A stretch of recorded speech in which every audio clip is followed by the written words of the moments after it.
Guys, what the blocks is Treacherous Towers? It is a 3D platformer game inspired by Tower of Hell. I'm a big fan of Tower of Hell, so this game was super interesting to me to try out, and I've been playing it for a while. I've even gotten a few wins. I'm gonna show you guys right now. I got 3 wins so far. Honestly, guys, I think it's pretty good.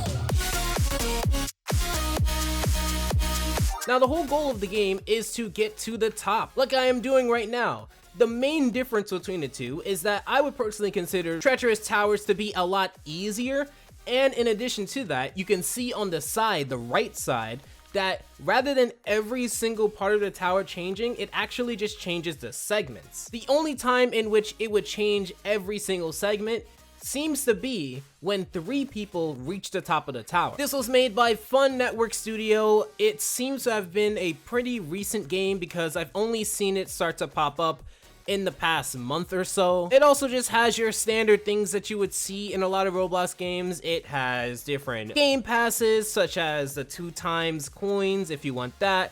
You can get the speed coil or gravity coil forever. You get different emotes, different effects, different trails, different items. You can even help or hurt everybody by giving them a jump pad, which will allow you to jump up to the 2nd or 3rd segment. You can freeze the tower, which means that nothing gets changed. You can restart the entire thing.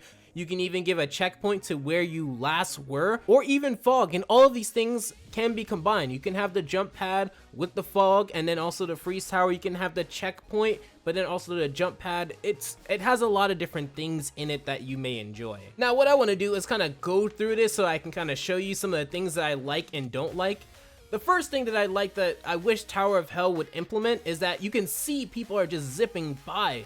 The initial tower segment where you have to go up the stairs, I remember in Tower of Hell not really enjoying that aspect. I felt like it was super slow and made the experience very sluggish. So I like how the game really wants to rush you towards the other segments so you can get to the game faster. Secondly, I personally consider Treacherous Towers to be a little bit easier because different segments change. So even if you get stuck on a particular segment, that segment can change and then you can complete the tower and basically beat the game a lot quicker. In addition to that, one invaluable option that Treacherous Towers allows for you to have is the ability to turn off players. And that's what you'll see for the rest of the video. What's crazy about Roblox is that you don't see a lot of platformer games anymore. It's been really dominated by simulators or popular remakes of a particular Steam game or a game on the Epic Game Store or something of that sort.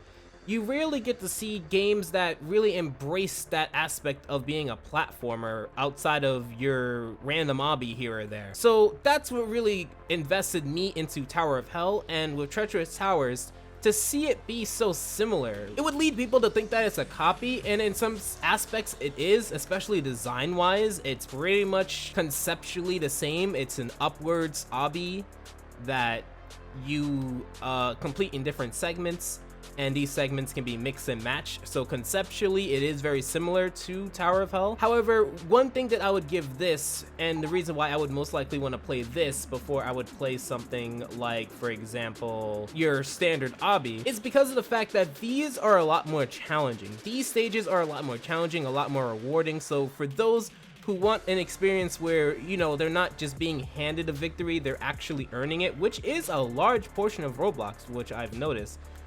Considering some games, this could be the game for you. However, there are some things I don't like about it, and I recorded footage from earlier when I played to kind of show my point. Unlike Tower of Hell, which seems to be optimized for certain clashes that may happen with different segments, there are instances in which certain segments can be entirely impossible to go through because the bottom of one segment prevents the top of another segment to be completable, if that makes sense. Like, you just kind of go through it and you realize that you may hit a ceiling in which you may need to jump or something like that. You'll see it pretty clearly with the video. It makes certain things just really difficult to complete because of the randomness of the segments, and that seems like something that could be easily fixed by being scripted in. Like, if you know that certain segments aren't that compatible with each other, to just not have those segments be placed on top of each other. The classic, oh man, this is so satisfying to be able to wall jump like that. This is actually a pretty great example. So Oh god.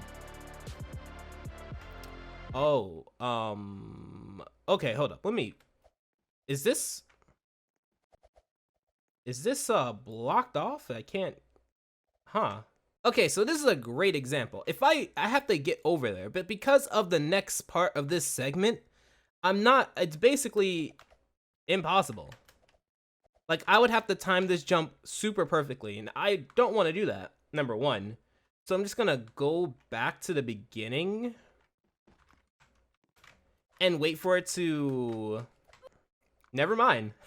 This does allow me to explain the different effects that can be used. So clearly someone bought the jump pad. As you can see, when you buy effects, it's for the entire server, not just for you, not just for your friends. So it is something that can help out people, but also harm people, like for example, the fog. And something that this game actually does go out of its way to help people out with is with the jump pad, you temporarily are not able to collide with different objects, so you don't have to like try to figure out the specific math or specific physics and a giant trial and error to try to figure out where to jump. Huh.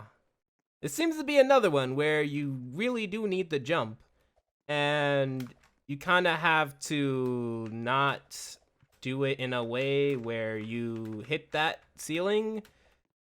Again, Treacherous Towers really does have a problem with that, and that's something that I really wish they would fix.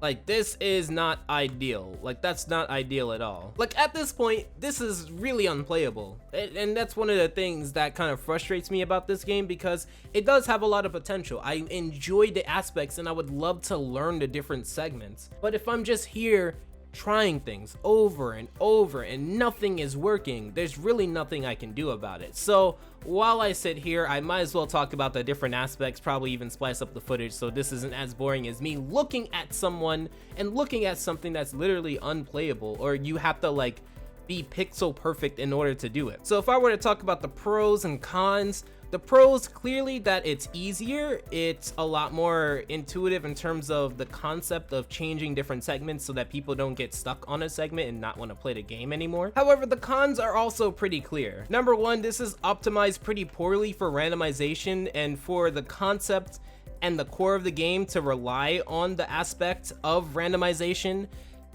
That's a big problem. The fact that certain segments are basically unplayable when put together creates a really frustrating experience. Like, yes, I have the ability personally to restart the tower, but not everyone has Robux, and not everyone wants to spend Robux on every single game just to get it to work. All right, this one is my tower.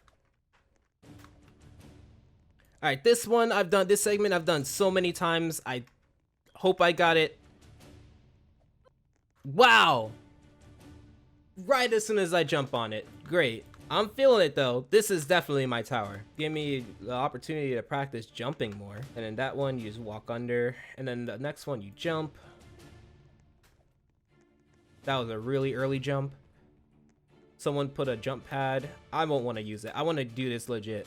Rope is pretty straightforward. As long as I don't become a unit and fall off or jump too early. I do think that in certain aspects this beats Tower of Hell in terms of just intuitiveness, but in other ways Tower of Hell still has this beat in terms of optimization and overall just legacy. I think a lot of people just know Tower of Hell more than Treacherous Towers, and it's gonna take more than just, you know, switching the segments in order for it to stand out on its own feet. Like, I would love to see this after like 6 months and see if this is still going. I don't know if it will, but I am excited. Okay.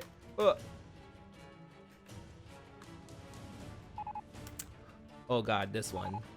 Okay. I'm so glad I didn't do it. Most likely would have died as soon as it changed too. Ooh.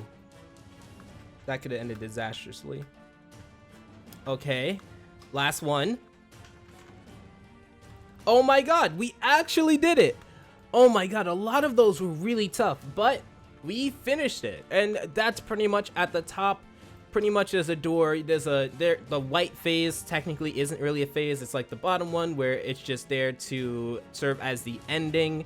So as long as you aren't a unit and fall down, it's pretty much straightforward from here, but we did it, guys. Like, there was just different ones, there was different segments I feel like I still struggle at, so I'm gonna have to play this a little bit more to get better at it. But if you're asking what the BLOX is, Treacherous Towers, it is a 3D platformer similar to Tower of Hell. It has different segments that are randomized per segment rather than the entire tower. Ultimately, it's still a little bit clunky in certain areas, but it is a fun, rewarding, and challenging experience. I'll put the link to that in the description below. If you like this video, you already know what to do, and I will see you guys in the next video.